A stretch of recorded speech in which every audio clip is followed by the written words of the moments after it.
Before I get started properly, I just want to reassure you all that I have a lot of people in my life who love me. So if this goes badly today, don't worry about it. Don't feel any embarrassment on my behalf at all. I've got a great support network in place to recover. It's a no-pressure gig for me. But it's a pleasure to be here. It might not be. Pleasure's like a pure burst of enjoyment, innit, and nothing else. There are other emotions going on inside of me right now. I'm complex. There's happiness. I'm happy you've all come out today and heckled very early on. There's fear. I'm scared. Loneliness. So I'm up here on my own. If it goes badly, it's all on me, innit? But even if it goes well, the sense of victory is quite hollow, because it's like, who's it for, really? What's the point? It's just easier at the start of a show to say it's a pleasure to be here. If I ever came out and said it's actually very emotionally confusing to be here, then I'd create a bit of a weird vibe at the top. And I'd hate to do that. Pleasure's good though, innit? Do you like pleasure, that universal emotion? Do you like pleasure, mate? Yeah, good. What do you do for pleasure? Well, that is why I asked. You drink alcohol? That's all right, mate. I do loads of stuff for pleasure. I'm a vice. I eat junk food. I eat a lot of junk food. Also, the good thing about junk food is it makes you die quicker. Which means overall you're sad for less time in your life. That should be how fast food's marketed. An advert that says, look, it's clear you've got a problem. It's clear you don't have the wherewithal to deal with it in a healthy way. So come to McDonald's. Because if you eat our food, you'll die quicker. And be sad for less time.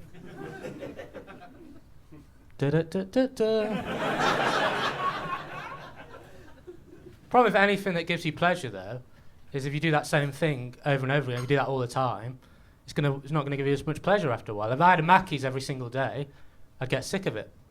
You got to do stuff in moderation to make it feel like more of a treat when you get it. Now, I really love the feeling of making a crowd of people laugh. It's one of my favourite feelings in the world, but I want to continue to enjoy that feeling. That's why I only do it very rarely. Better for you guys watching as well. You go to a comedy show and it's laughs all the way through. It gets boring. It's really going to spice things up. Huge lulls. I'll see a comedian smashing it all the way through their show and think, mix it up, mate. Show me you got some gears. But yeah, I think I'm a bit of a weird comedian. I think that's my problem a little bit. I'm the kind of comedian that divides a room. And the number I divide that room by is 1. I'm here for everyone. I'm actually incredibly accessible. If at any point you think you're not enjoying this, you're very much mistaken. But if you are worried about the show, if you think it might not be for you, it's probably because I've not gone through the rules of how to enjoy the show. So there's a bit of tension in the room. There's some rules. Do you want to know the rules? Yeah, it makes sense, doesn't it? Rule 1, lower your expectations. I think that's a good rule in general. I don't think there's such thing as a bad show. I think you need to look at yourself and go, were my expectations low enough today? Rule 2, no rushing the stage at any point. I can't emphasise that enough, actually. It won't end well for you. Last person who rushed the stage ended up in hospital. Visiting me, they'd injured me quite badly.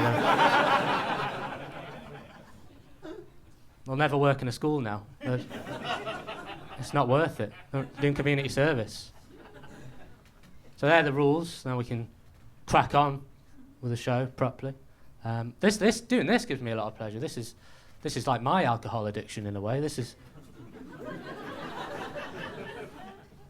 I really like this. I just sometimes worry I'm not equipped to be a comedian. Thanks for the reassurance in the room. Okay. Really thought. I just don't have anything to say. I don't know what you expect. I don't have any opinions or anything. Like, comedians have opinions, don't they? They really know about stuff. I've been working on an opinion, if you want to hear it. Yeah, we got time, haven't we? So the opinion is, I don't think dolphins are as smart as everyone says they are. Anyone disagree with that? Any dolphin simps in the room? We can.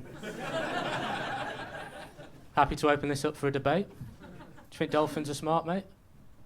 Pretty smart, yeah. Wasn't talking to you, but thank you. I think maybe you're not the smartest in the. You think? Why do you think they're smart? It's all right if you do. Because they know how to have fun with pufferfish. What do you mean by that? They get high off pufferfish. They work that out. That's pretty smart. That's good stuff. It's my brother, by the way, in the front row. Didn't know he was coming, but never seen me before. Come to heckle. Great. Puffer fish. Why do you think that's smart? Let's put it this way, right? You're on the game show Pointless, and your partner's a dolphin. Do you think you're going home with the money? It's a good opinion, isn't it? It's not really an opinion you can build a career on, being Britain's only openly dolphin-hating comedian. And I say openly because, believe me, there are a lot of closeted dolphin haters out there. They'll back me up privately. They love the message you're getting out there, Eric. Someone's got to stop these motherfuckers. But as soon as I get in trouble online, there'll be nowhere to be found. Say what you want about dolphins, maybe it's humans that are the worst animals, after all. Because dolphins, when their mates get criticised online, they don't abandon them. It's the one time they're not interested in clicking. Well, that one's all right. I was creasing when I came up with that one. I thought, well, that really kicked the show into gear. That real crowd pleaser for the special. But I'm jealous of dolphins. I think a hatred of anything stems from jealousy, doesn't it? The reason I'm jealous of dolphins is because they get to live everyone's dream of swimming with dolphins. We've got to be dying to do that. We've got to be like a terminally ill child. And when they're dying, they don't want to hang out with us. There's no Make-A-Wish Foundation to help a sick dolphin have a pint of Wetherspoons. They're not interested. I don't know, it's annoying. I can't even swim. I'm really far from being able to swim with dolphins. Terminal illness would be wasted on me, quite frankly. I need to get my 25-metre swimming badge before I can even think about dying. It feels embarrassing to not being able to swim, to admit it in front of a room full of people.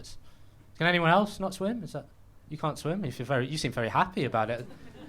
How come you can't swim? Don't like getting hair wet. You don't like getting your hair wet? I have issues with my ears. Because medically, rather than mine's incompetence mainly. You would actually affect you. I mean, the hair wet is a little bit pathetic, but the ear problem I can deal with a little bit. I can't believe my brother's talking in the front. Can we eject? Is it okay for a performer to eject kin? Is that possible? He's asking. This is unbelievable. I can't. This sounds like it's a plant. This is not. You're asking him why I can't swim. Yeah. Have you been to anything before? I'll explain. Do you know what I mean? You don't have to check. It's not like a complicated movie. And if it was, I wouldn't be checking with my brother. Rob can swim, but you Well, he first asked me if I could swim. Okay. This was like my nightmare. This was my nightmare. This is what I worried about. I was supposed to be having someone seeing if there was any dickheads in the front row. I didn't think they'd be blood relatives of mine. We'll discuss this at Christmas. Fucking hell. Christ. You what? Why won't you be there? Why are we having this? I haven't caught up with the family for a while. Have you been ostracised again? I don't want to swim through that one, mate. Okay, there is something I need to catch up apparently in the family group chat. What's happened? Well, you said you won't be there at Christmas. What's happened? I'm never there at Christmas. I've seen you there at Christmas before. I.e. our youth. I'm there for a drink and off. All right, okay. Good stuff, bro. Right. Fucking hell. Cut. That's. I can't swim. I'm just a pussy hole. Right. Okay. That's the main reason. I'm scared. It's fear. It's not. I haven't got any medical reason like you. Although I don't mind my hair getting wet. But I used to. It's not held me back. Has it held you back? Not being able to swim? Well, no. It's not held me back at all. I'm a land mammal primarily, isn't it? But I used to think it would hold me back. I used to think it would mean I'd never be able to have a girlfriend because at some point she'd find out and it'd be a deal breaker. Like eventually we'd go on holiday and she'd want to go out for a swim because she's athletic. Smart as well. She'd be smart as fuck. Probably doing some reading before she went out for a swim, and not like holiday reading, like dense literature, like Tolstoy and that. And she'd go to the pool to take a break from all her reading, and she'd see me in there in my armbands. And it'd be game over. He could tell you about Oh my God, oh my God. I don't think you realise how important this is to me. This is... Plenty of swimmers in the tank, you should tell her. What? Plenty of swimmers in the tank. Plenty of swimmers in the tank. That's not a phrase. I don't know what to do. I don't know what to do. This was my upbringing. This was... He's the older brother. I've never been authoritative to him before as well. You can't do this, man. Okay. There's potential for like editing it if you at least don't say the heckles over the words I'm saying. Just wait till the end of the line, yeah? Is that good? Okay. Okay, because I don't think anyone's ever kicked their brother out before, and I don't want to have to do that. He's saying, why can't he swim again? What is going on? Right. Oh my God, man. I'm struggling, Eric. I'm struggling. Yeah. Do you know what this is? This is being like recorded and stuff. So like because it's been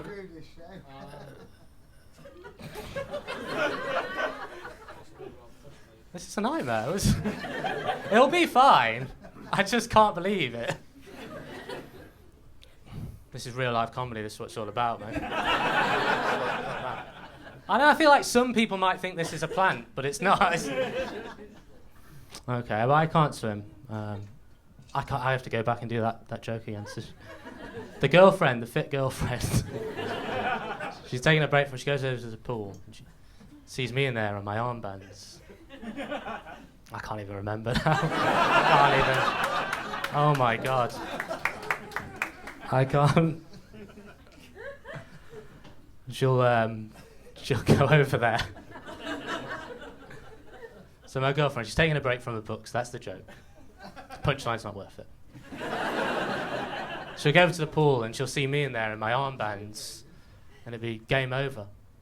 Do you know why it'd be game over? Because pools are deep and people are shallow. All right. I was creasing when I came up with that as well.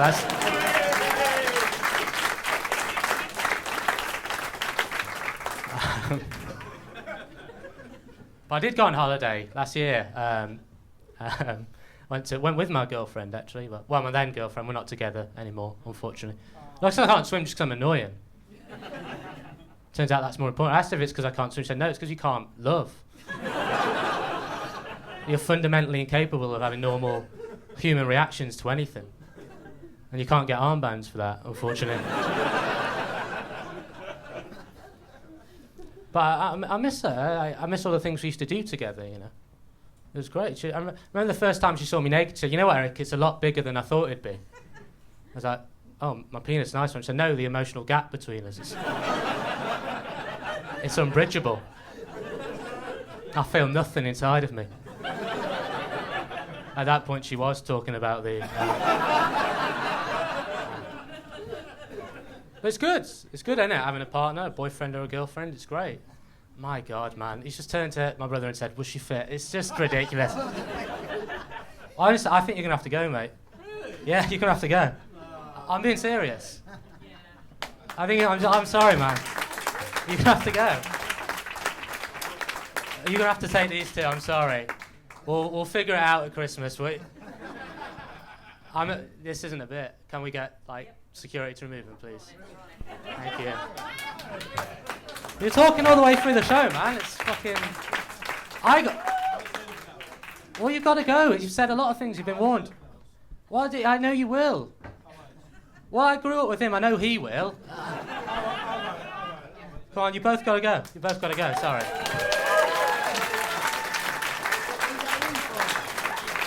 You can fuck off. Honestly, go.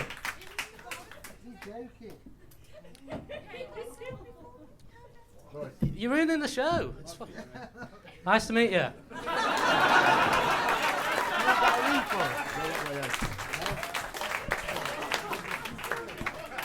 Fucking hell.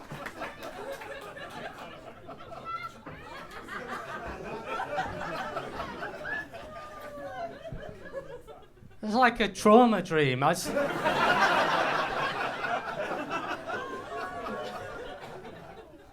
my brother, Rob. He's a drug dealer.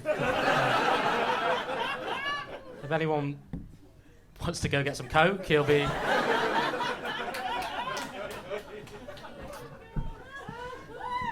Oh my, all right, wow, okay.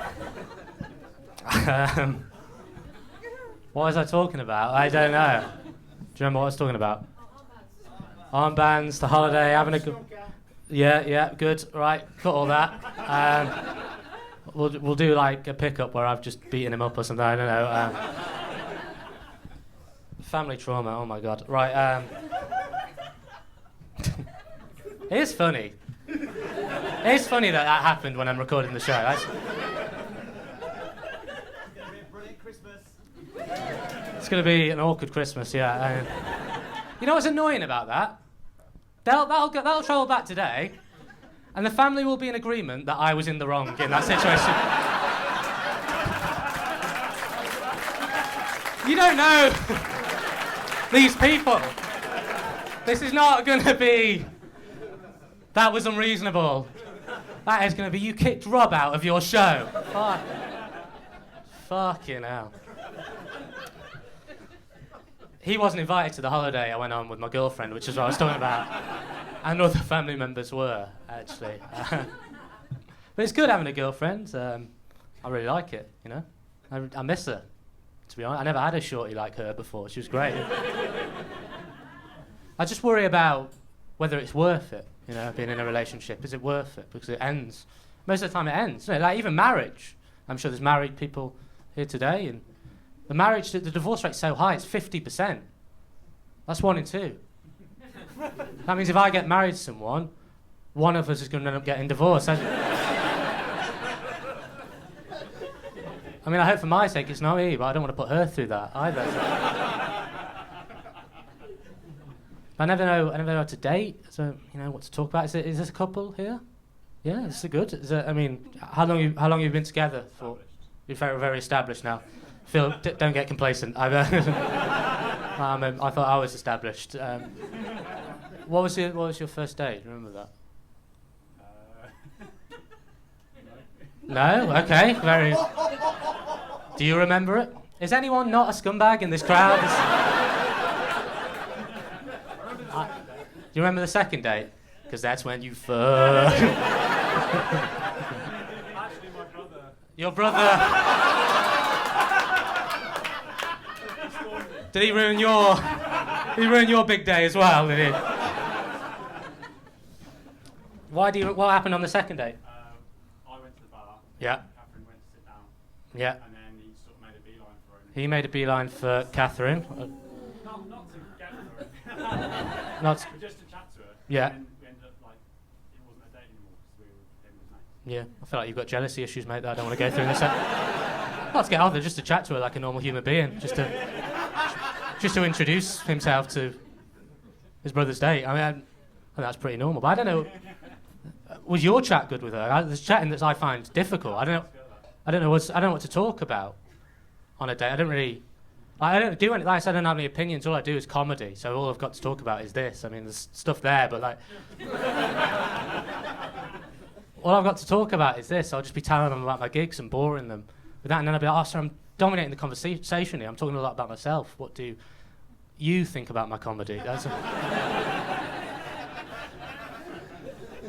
But I never know how to carry myself on a date, because I know it's very body language driven, isn't it? How you are on a date. Like, you've got to have the right. I carry myself weird. I don't know if I'm sending off good signals. Apparently, it takes more muscles to frown than it does to smile. So when I'm on a date, I never know whether to smile and show them that I'm enjoying it, or whether to frown and show them how motherfucking hench I am. It's like, he looks miserable, but he clearly works out. But it doesn't fix everything as well, being on a date. Does it, even getting into a relationship? Because you've got to be happy in yourself. Were you happy? Were you in good places in your life when you got together? I think that's important. You've got to be, well established in yourself. Because I used to think it would fix everything. I used to think that would be the thing that made me happy, especially when I was a little teenager that never had a girlfriend before. I used to imagine this magical scene where I'd get a girlfriend and I'd bring her home to meet my mum, and my mum would be like, "Who's this girl, Eric?" And I'd be like, "It's my girlfriend, Mum. I'm mad about her. She's mad about me too." And then I'd look over at my mum and there'd be tears in her eyes, and I'd think she's crying because she's happy for me, but it later turned out that the teary eyes were actually an early sign of glaucoma. But it won't matter because I'll have a girlfriend. I won't need my mum to have healthy eyes anymore. I can see the world for myself now, Ma. And while we're at it, can you fucking get Rob out of here, you fucking...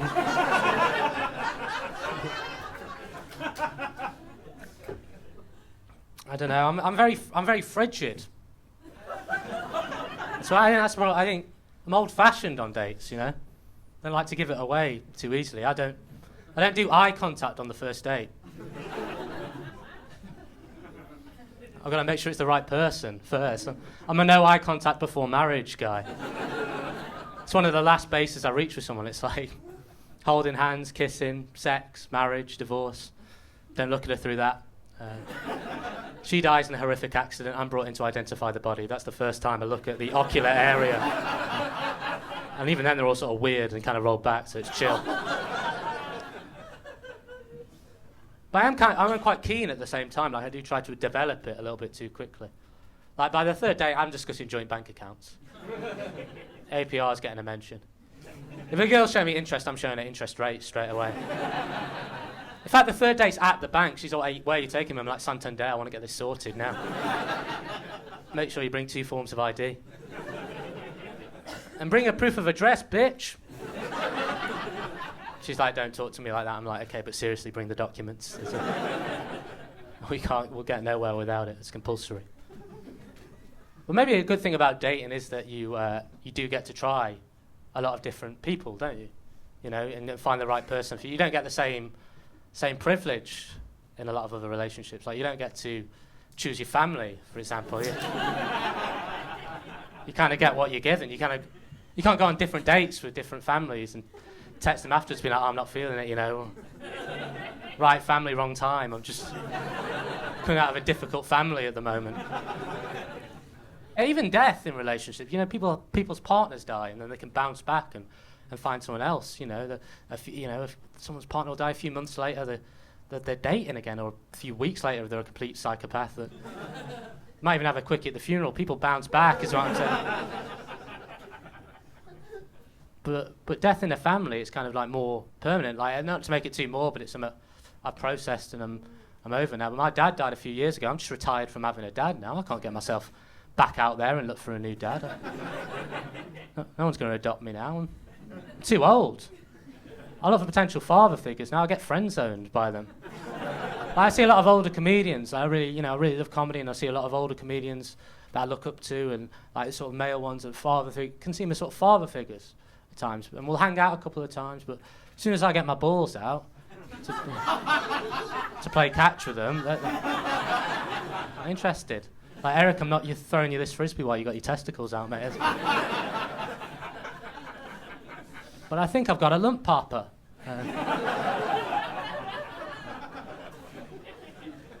I just want some love and a guarantor for my flat. That's what I need. It's important. I think I find it weird bringing up, like, having a dead dad, or just death in general. I think it makes, particularly a comedy, it makes people tense talking about it. But also, I don't like how it can elicit sympathy when I don't really want sympathy, like especially on like Father's Day. I get a lot of sympathy because like people, on Father's Day people like post on Instagram and Facebook about how their dad's their best mate, best dad in the world and stuff like that. I get messages from friends being like, "Oh, this must be a really difficult day for you today," and I don't really get that. It doesn't resonate with me because I think Father's Day is the best day to have a dead dad. Financially. It's the one it's all the other days that are hard.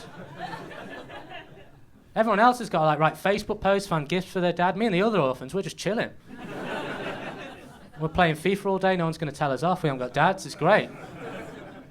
I wouldn't have my dad back on Father's Day. If I could have my dad back for one day, it'd be my birthday. Great to see you, Pops, what have you got me? Well, I don't know, I've had a lot of father figures in my life. In school we called God Father. He was our father who art in heaven. But now my biological father art in heaven as well. So in heaven I've got two dads, which is very progressive. It almost contradicts the whole religion. I don't think God is does anyone see God as their father? Anyone call God Daddy? I think God's more of a manager.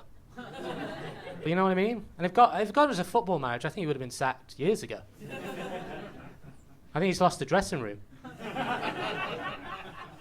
And it's his own fault. He's got no one else to blame. He's had unlimited resources. Fans have backed him for a solid 2 millennia, and he's fucked it. I'd get rid of him now. I'd get Harry Redknapp in charge of the universe for a few minutes. See how it goes. He'd bring the old crew back together, get Peter Crouch involved, which is... I think God needs to go somewhere smaller and build his reputation back up. He'd work miracles at West Ham, for example. But family's important, annoyingly. I think it's important your relationship, like your romantic relationship, and the people in your family get on.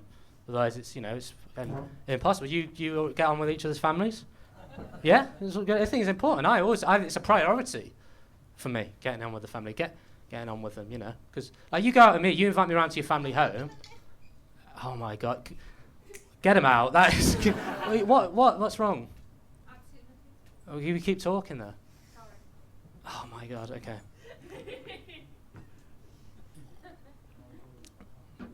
I can hold this for ages. I think you keep talking. How did you hear about the show? Have you seen me before? How did you know about the show? Facebook. From me? Yeah. Yeah. Did you know she didn't know how to be at a gig? Yeah, I know. I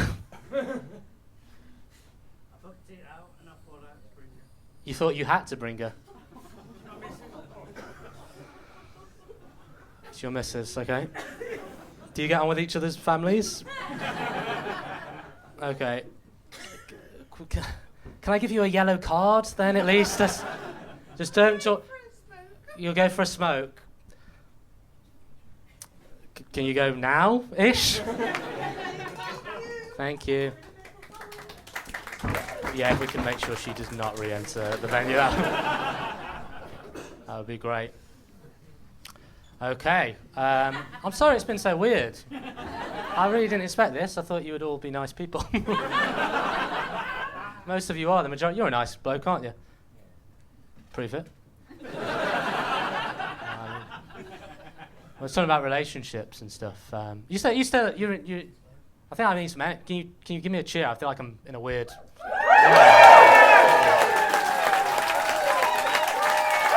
you. It's very indulgent for me to ask for that directly, but I feel like I needed it. Fucking hell.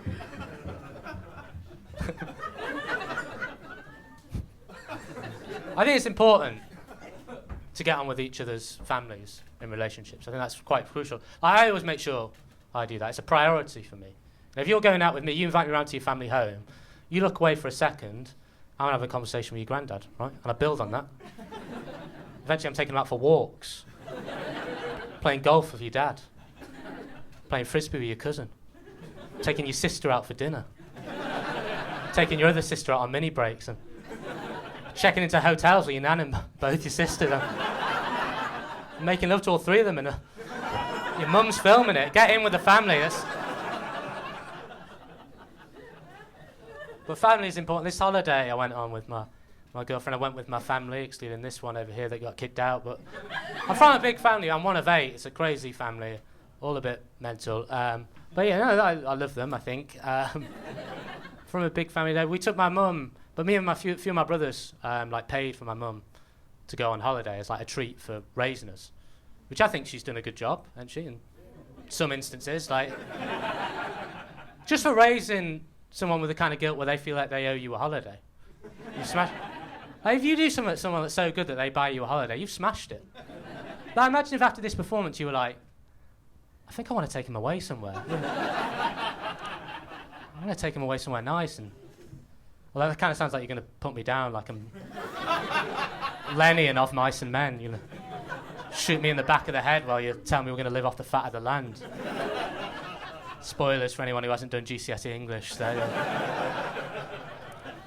But we took my mum on this holiday, and I brought my girlfriend and stuff, because we didn't really go on holiday as much as a kid. She was we were poor. She was a single mum on benefits, and she had 8 kids. So apart from just the financial side of it, getting that many kids abroad is a difficult task. You know, sorry, is that guy okay? Okay. Sorry, I'm a bit taken aback by the events of earlier. Is that normal? Any can anyone do therapy right now? Is anyone you qualified? Yeah. Can you come to the stage? Just come and sit there for a second.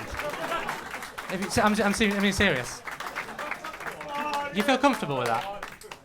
No. Do you want to go as well?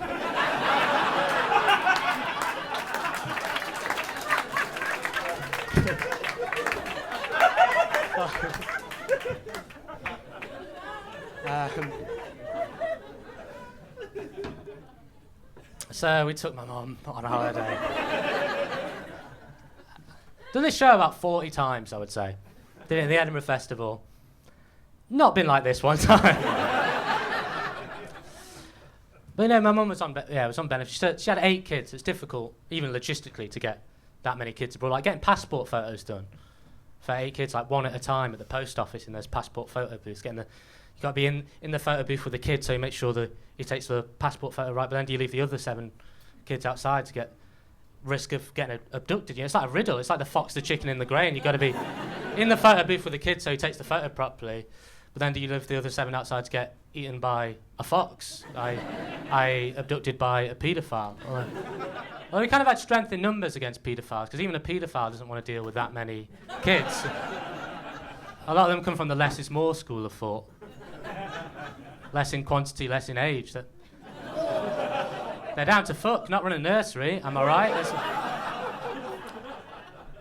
That bit normally gets a standing ovation, but there's normally less weirdness in the that's what's happened with that joke there. But it was good going on holiday, like I said, we didn't go on holiday that much, and we just went on this all-inclusive holiday to Greece, and because I've not done stuff like that before, it's whereas the holiday was a very magical thing. A holiday's like a mini lifetime in a week. The start of the holiday, you're like a kid. You feel so much hope and optimism for the future. You think it's never going to end. You're checking into the hotel on that first day, and you bring your bags in, all excited, and you see a family walking down to the lobby to check out, and you look at them like, that'll never be me. I'll never let myself get like that. 3-4 days into holiday, you start to have that mid-holiday crisis. Realise how much time you've wasted. Start doing crazy shit, riding jet skis, getting tattoos, having an affair. Last few days of the holiday, you're old. A little bit racist. You're suspicious of new people at the resort, You don't know why you don't like them, but it feels like they're taking over. And eventually it's your last day, and you bring your bags down to the lobby, and You see a new family walking in, looking at you the same way you looked at that first family, and you just wish you could tell them how quick it's going to go, you know. But they won't listen, because you didn't listen. And then at the end, you buy a big Toblerone. What I plan to do at the end of my life. It's a perfect analogy. And then this is why I feel like I'm not equipped to be a comedian. So I'm just talking about paedophiles and dead dads and stuff, and kicking people out of shows. This isn't comedy. This is. Other comedians are political. I'm not very political. I don't know anything about politics at all. I vote Labour. Well, yeah, nice. Applaud if you want. I don't know. But I don't know. I don't actually do much research into it. I just like to know, maybe from my background or whatever, that's who I should vote for.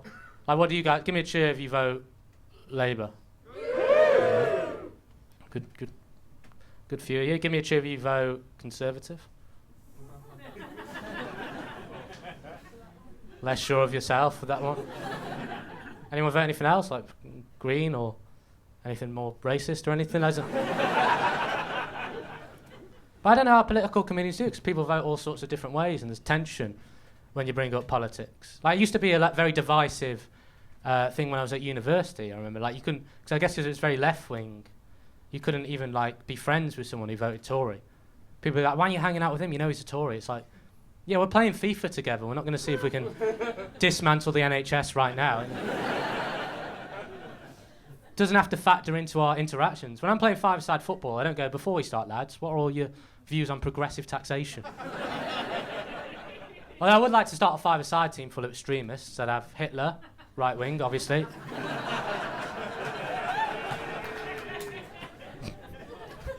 Stalin, left wing. All this applause. Tony Blair in the centre, flying into absolutely everything. Accusing the other team of having WMDs. Trump at the back, absolute brick wall, nothing's getting past him. Yeah. Even after we lose, he's disputing the result. Yeah. And me just roaming around, not sure where to be. But some people say to me, like, I guess because they say who you vote for reflects who you are as a person. But I don't really judge my friends based on who they are as people. All I care about is who they pretend to be while they're in my company. As long as they keep that up, it's fine. Also, some people are just fucking thick, so it's not fair to judge them on what they think. Like, there should be no moral judgment on that earlier. Half his brain cells are years of alcohol and drug abuse. Why wouldn't he be like that? But we judge people based on how smart they are. But I don't know that's fair, really. Like, we're allowed to bully people intellectually, but we don't bully people physically, or it's at least frowned upon. Like, people say go pick on someone your own size. No one ever says go and pick on someone your own intellect. Sometimes I want to intervene and be like, look, he's just used the word unequivocal and you're eating crayons. This is not a fair fight. Plus, you need a bit of that friction, I think. You need people disagreeing with you. You know, the comedians that have like a strong message about a certain political stance, or their crowd just become people who have the same opinion as them. And what's the point in that? Like, if I became really successful, my whole crowd would just be a bunch of people who hate dolphins. And what's the achievement in that? It's preaching to the choir, as they say. Although I actually reckon preaching to the choir would be quite a difficult gig. If it was just the choir and no one else. These people know a good sermon from a bad one. I'd be stressed about that all week if I was a preacher. But I've got this fucking choir gig coming up on Sunday.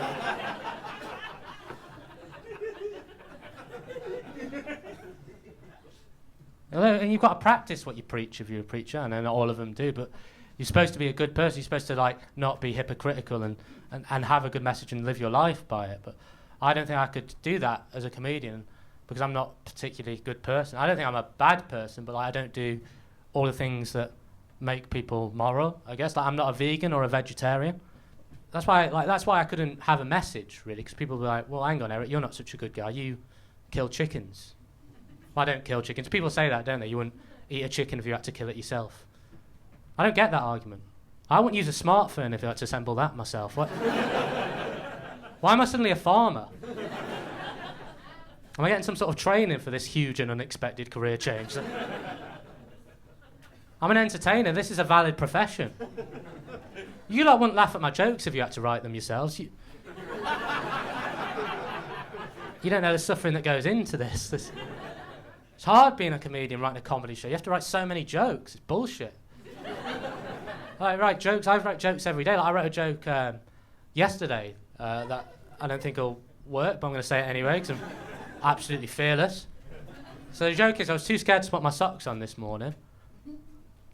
I got cold feet. It's hard, isn't it? It's like, even I wasn't creasing when I came up with that, but you just have to keep writing jokes. I play little games for myself where I have to write, if I don't write enough jokes every day, I do a forfeit. And the game I play at the moment is I have to write 3 jokes every day or I kill myself. It's high stakes stuff. It's probably taking it a little bit too far. I feel some of the tension in the room, and you're right to pull back like that. But that cold feet joke was the 3rd joke I wrote yesterday. So you may not have got much enjoyment out of it, but it literally saved my life. It was so close. It got to 11:59 last night. I'd only written 2 jokes. I was stood on a stool, noose around my neck, and I was going to end it all. And then suddenly it clicked. Cold feet, of course. How could I have not seen it before? It's so simple. Call the whole thing off. Danny, leave the chair where it is. I want to live again. Danny's my little brother. He was helping out. He gets bored. He's recently lost his job, just trying to get him doing stuff again. So I took the noose from around my neck and I thought I'll say that tomorrow. Am I special? Eric Rushton lives to fight another day. His tomfoolery has saved him yet again. God damn that funny son of a bitch. Don't know what this narrator character I'm doing is, but that's how that cold feet joke came about. If you want to know how any of my other jokes came about, just ask. I'll be honest, every 3rd joke has a similar backstory to that one.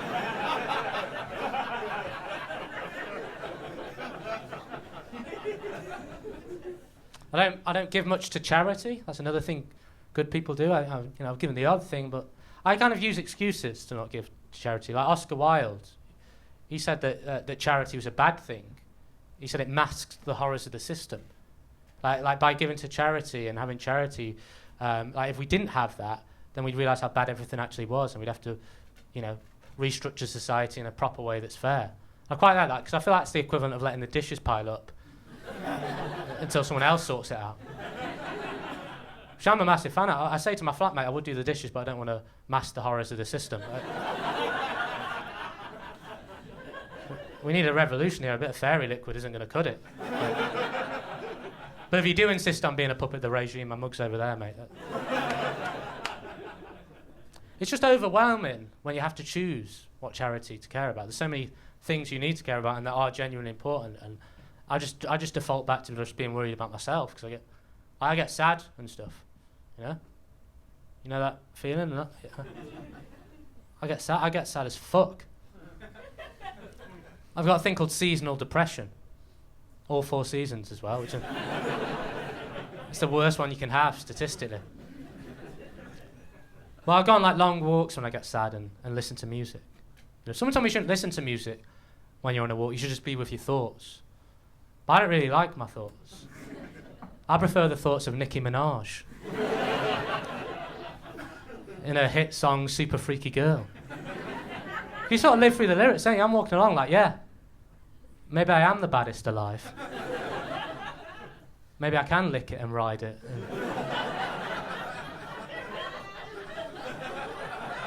Do all them little tricks to keep the dick up inside it. That sounds about right for me. My thoughts are rarely, if ever, about how delicious my ass is. And they should be. Because it's plump, I get anxious about stuff. I'm a bit of a hypochondriac. I always think I'm ill. Any hypochondriacs in? Yeah. Yeah, over there? I feel like there's a weird... Everyone's scared now. You're a hypochondriac? He says you are? Yeah. What would you always, what do you think you've got at the moment? Have you always got some? Any sort of cancer. Any sort of cancer? That's a big one for me. Yeah, you should probably get that checked out, actually. If you've got symptoms, don't be afraid to go to the doctor. They're there to serve you. Every single day. But I always think I'm always looking at my symptoms online. Do you do that? And yeah, especially if a celebrity's got a condition. I just think I've got the same condition as them. Like, do you know Frankie Muniz? He was Malcolm in the Middle. And he's got severe memory loss. So much so that he doesn't remember filming Malcolm in the Middle anymore. And I saw that and thought, shit, I also don't remember filming Malcolm in the Middle.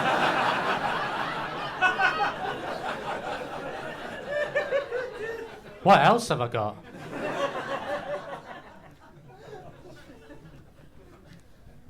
I think a lot of these mental health problems start from childhood, you know. I don't know, I think I had a very normal one. In a very functional family, but at school it's an issue as well. I went to an institution called a school. Do I look like I would have been bullied at school? Yeah, more. I think it's fair. I think I carry myself weird, I look nerdy, but I didn't get bullied. I didn't get bullied, but it annoyed me because I wanted to be bullied. So even then, I knew I wanted to be a comedian, so I wanted that backstory of anguish. So I'd have stuff to talk about on stage. So I used to actively try and get bullied. I'd see kids getting wedgies on the playground and I'd go up to the bullies like, lads, can you do me next? What's your policy? Whose cock do I have to suck to get a Chinese burn around this place? No, Eric, you can suck whoever's cock you want, mate. It's the 21st century. We're not homophobic. Also, Eric, leave the Chinese out of it. Thank you very much. I think school's kind of traumatic because it's like there's a lot of comparing yourself to other people all the time. There's all these hierarchies going on. Like, you know, who's the coolest kid? You know, school's all about who's fingering, who's shagging, who's got the Blue Eyes White Dragon Yu-Gi-Oh card. Really difficult to get hold of that card. Honestly, at school, I was always thinking, how do I get myself some ass? And how do I get the Winged Dragon of Ra? And then even grades, you know, there's massive pressure more and more to like be the smartest kid. And the way they set up grades, they say like the top 10% of results get an A and the bottom 10% fail or whatever. So even when a kid fails at maths, you can't be like, well, maths isn't for everyone. Because it's like, well, it is for 90% of people more than you. You don't know what percent means, do you? This is your problem. But I think it's good to fail. You know, I think that's why you learn to be in that bottom 10% sometimes. That's where you grow. We celebrate like success too much, I think, in our society, but you don't actually learn anything from success. You learn from failure. We should celebrate failure. Like football players, when they score a goal, they're all over each other, dancing about and that. Fine, still celebrate, but should pan over to the losing team who've just conceded, who are also celebrating, doing knee slides and shouting, "Get him, we're going to grow from this, lads." Fans going crazy at how much character this is going to add to their team. It's going to serve us well in the long run.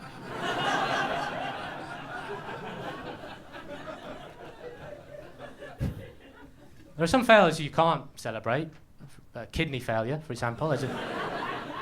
Steer clear of that one. But I think a lot of, I kind of like that mental health, self-care literature, and sometimes people think it's kind of bullshit, but I'm trying to do stuff like grow from failure, keeping a gratitude journal at the moment. Anyone do that? Bunch of dorks in here, clearly. That's even the psychiatrist, do you do that? No? Okay. Arrogant. Very arrogant psychiatrist. I know a lot of you suffer, but I'm fine. I don't need to do this shit. That's essentially what you're saying. It's just for mental people. I'm trying to be grateful for myself. That's the thing that's repeated in all these self-care books, is like, you've got to love yourself. How can you love someone else if you don't love yourself? I don't love myself. My relationship with myself is purely sexual.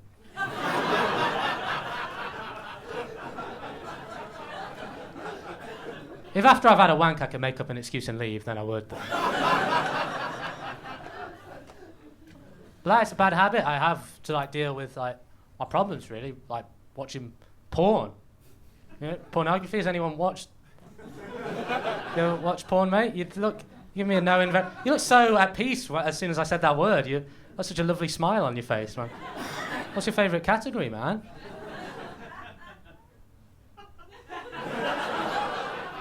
Just like standard, just like birds getting banged and that. I cut that out. That was misogynistic. Cut. But I don't watch any of the, like, really, because I know it can be. I'm not even sure about the ethics of porn, and there's some like really disgusting stuff. But I don't watch that stuff. I just watch really ordinary porn. You know, where you can tell they're a real couple and they love each other. But at this point, the sex is more of an act of duty than an actual expression of desire. They're shackled by monogamy. Too scared to let each other go, but too bored of each other to even try and be adventurous in the bedroom anymore. And then when it ends, you see that regret in their eyes. And not the regret that comes with like a one-night stand, like a deeper, more existential regret that comes with the realisation of how trapped they really are. That's what I'm into. Anyone else? So it helps me busting up. But I feel sorry for porn stars, I think. I kind of empathise with them. 'Cause I basically am one, in a way. Well, you guys view me and stuff. I know I'm not having sex on camera, but I think like porn stars and comedians are quite similar. Like we often both had difficult childhoods. We crave attention. It's weird when your parents see you do it. I hate when my busty Latina stepmom comes to my gigs. It ruins the atmosphere. I think what we're going for reaction-wise is quite similar as well. Like my ideal scenario is that you all reach a climax by the end of my show, followed by a deep sense of shame. Just walking out again, I'm never doing that again. That's the last time. I don't know. I think it must be weird having sex as a job, really, because it must ruin it in your personal life if you do it as a job. Anything you do as a job isn't as fun outside of it anymore. Like doing this for me has really ruined killing the atmosphere in a room by having no charisma whatsoever. I used to love doing that. I'll be out with my mates now, actively not entertaining them. I'll be like, I'm not getting paid for this. But I've had sex. I've had like proper sex and that. I love it. Can't keep my hand out the cookie jar. Lost my virginity at 20. I'm 27 now, so I've been steady shagging for 7 years. Now for me, having sex is like riding a bike. I only feel comfortable doing it on the pavement. My dad pushing from behind.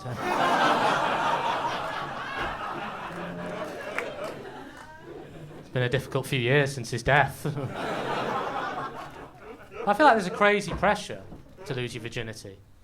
Like when you're young. Is any virgins here today? I used to worry about it all the time, especially when I was at university, because it felt like everyone else was having sex and I wasn't. It became such a part of my identity, that's how I'd introduce myself. I'd be like, hi, I'm Eric, I'm a virgin. They'd be like, Eric, I'm your personal tutor, I don't need to know that piece of information.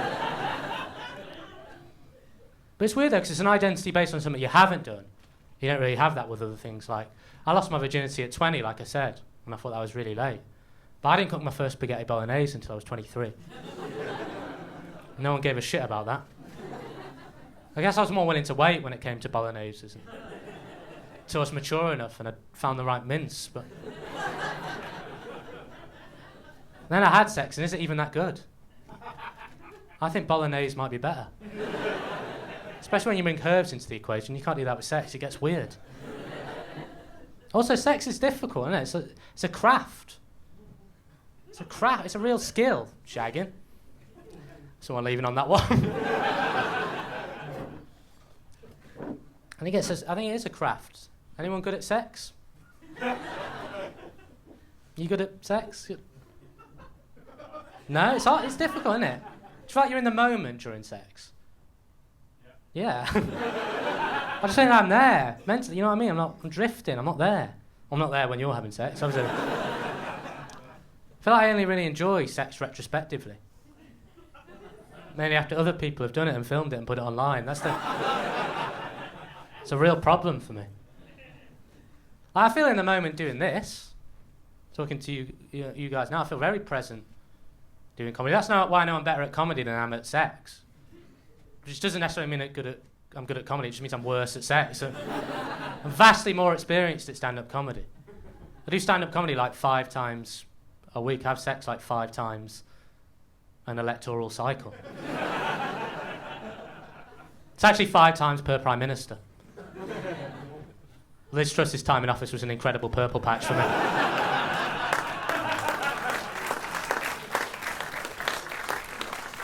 What a glorious 40 or so days. But it's hard, like, and you know, you get judged. Like, I'm happy to be judged on comedy, really. You know, sometimes you get reviews and stuff for your comedy in like newspapers and stuff. I wouldn't want to be reviewed on how I have sex. I don't think The Guardian would like it. Although I'm more political in the bedroom, more confident in my opinions. Girl says, Eric, I'm wet. I'm like, yeah, I'm sure you are, but soon we'll all be wet due to the devastating rise of sea levels caused by global warming. Get your knickers off.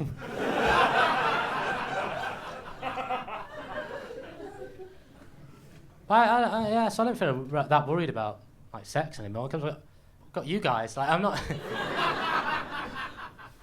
like shagging you and that, but like this is really good, isn't it? What this connection we built over this hour. We've been through so much today.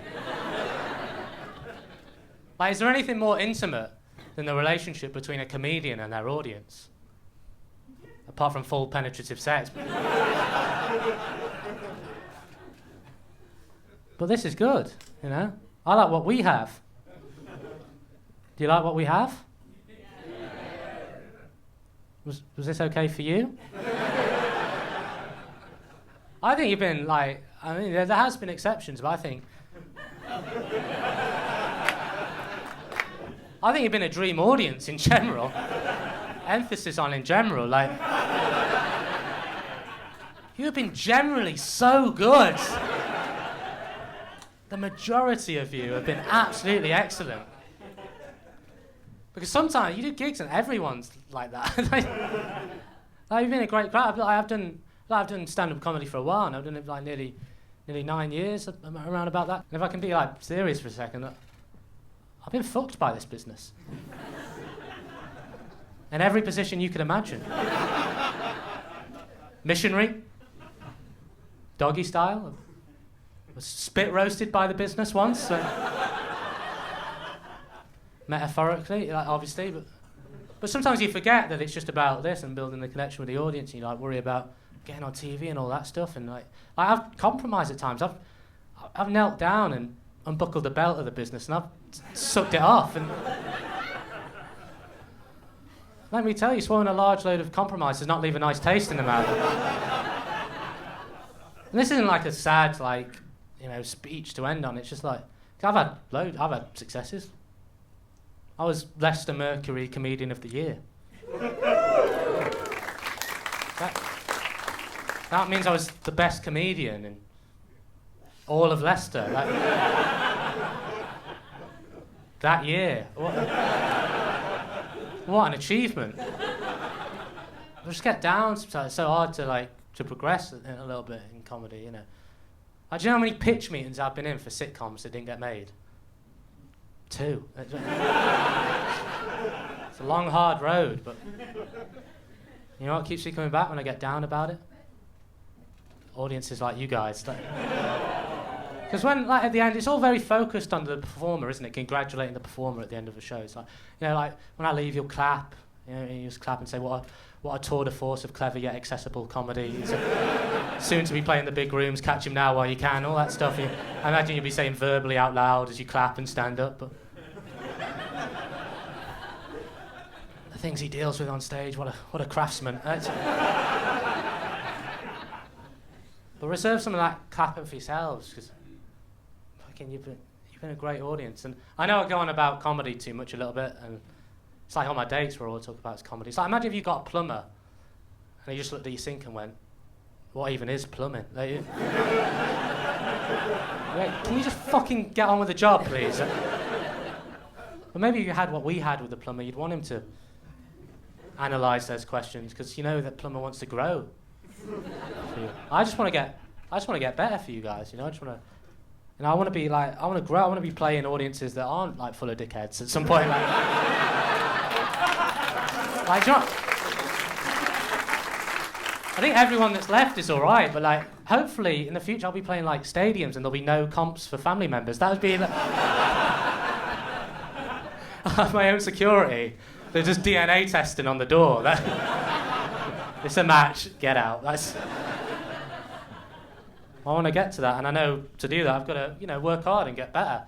And that's why I feel like I should end the show here, because I've only written 2 jokes so far today.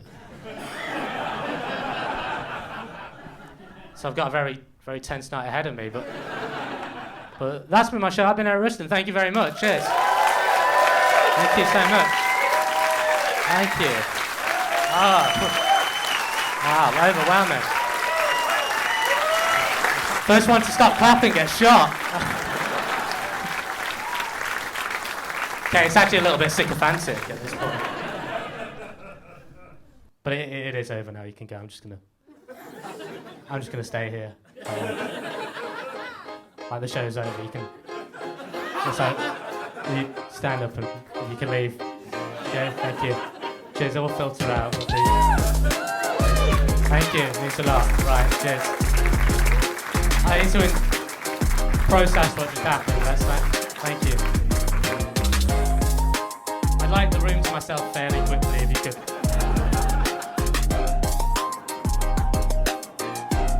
I see there's a lot of looking around here, but no actual moving. Is that?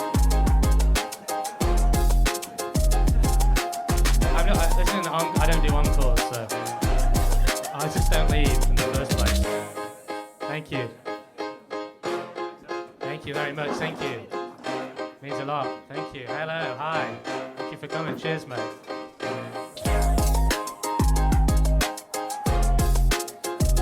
Cheers, man. Appreciate it. No handshake coming over there. That's fine.